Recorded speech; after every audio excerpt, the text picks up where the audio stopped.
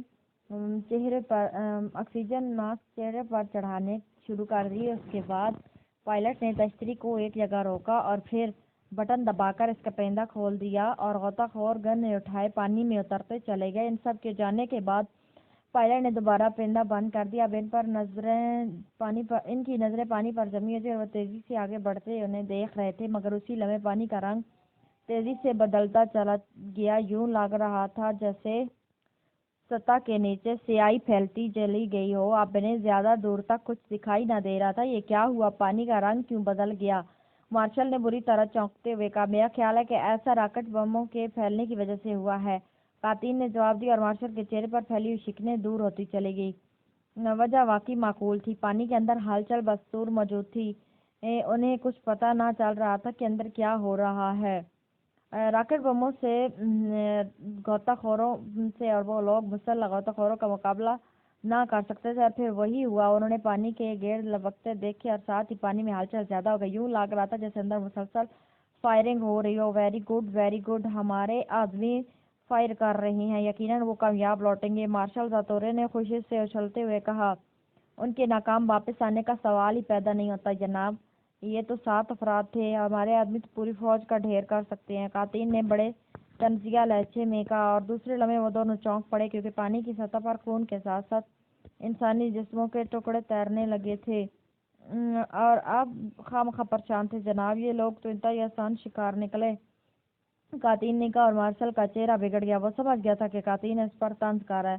طنز کرنے کی ضرورت نہیں قاتین، تم جدید ترین بحری تشتری میں بیٹھے یہ بات کر رہے ہو، اگر تم عام سی لانچ پر ہوتے تو پھر دیکھتے کہ یہ شیطان صرف لوگ تمہارا اور تمہارے آدمیوں کا کیا حشر کرتے ہیں، مارشل نے کرخت لہجے میں کہا۔ ویری سوری آپ تو ناراض ہو گئے، میرا مطلب یہ نہیں تھا جناب، قاتل نے معذرت بھرے لہجے میں کہا۔